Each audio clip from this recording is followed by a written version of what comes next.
President Trump has been touting economic growth, and half of Americans are happy about it. According to the latest CBS News Battleground Tracker, 50% of Americans approve of how Mr. Trump is handling the economy. 43% approve of his trade policies. Our CBS News Director of Elections and Surveys, Anthony Salvanto, sat down with political correspondent Ed O'Keefe for our latest Battleground Briefing. Here's a bit of what they said. Our latest poll is a national survey of Americans all across the country. Where does the president's level of support sit right now? Well, support is as it has been. I mean, one of the things that's been remarkable through this Battleground Tracker and also in his approval numbers is that it hasn't moved much at all. He's in the mid-40s, the low 40s, and the number of people who say that they are Trump supporters, period, has remained very steady throughout his entire term. We've seen a little bit of a move over the course of the term from people who said they were willing to consider him, not yet ready to support, but would give him a chance early on, and they've moved into a category that we've called resistors. They are the strongest opponents.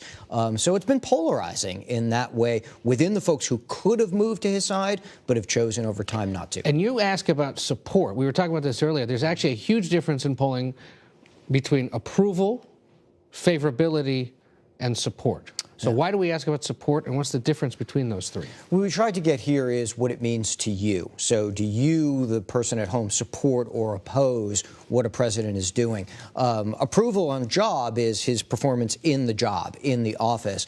But what we've ended up seeing is that the two correlate really strongly.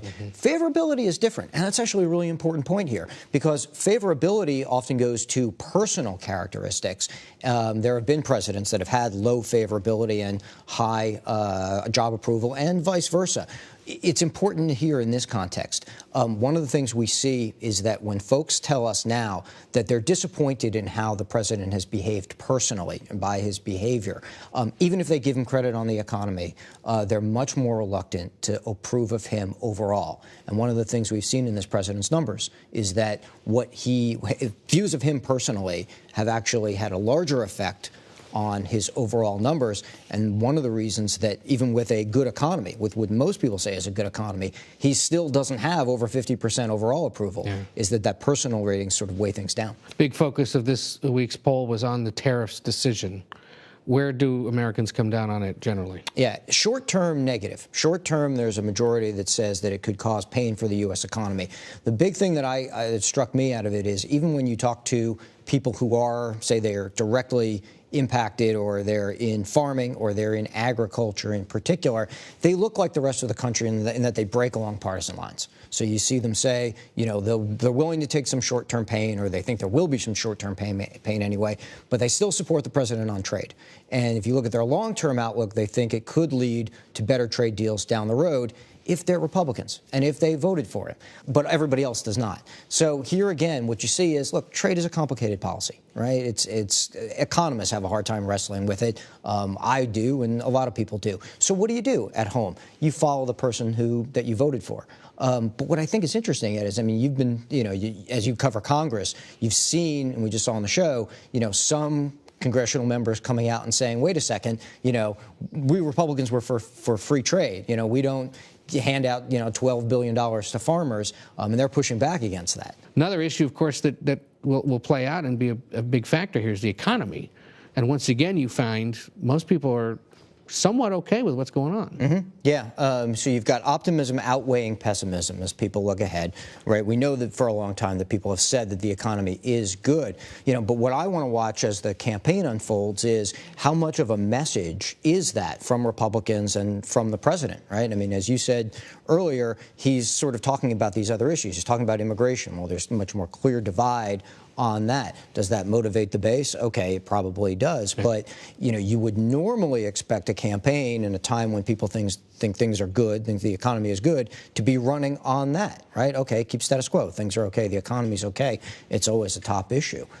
So I think that's one of the things to watch is how much of the messaging says, okay, the economy's good. And you see, even though Democrats are sort of much more reluctant to give the president credit for it, there is a percentage of them. There is a fifth, maybe even a third, that will go ahead and say, things are okay, and give him, at least some partial credit. And that's part of the, if this whole thing is decided on the margins, that could be one group. Democrats are okay enough to maybe keep sending a Republican to Congress. Yeah. We'd be remiss if we didn't ask about Russia. I know you did. U.S. specifically, what people make of the idea that this is a witch hunt. Yeah.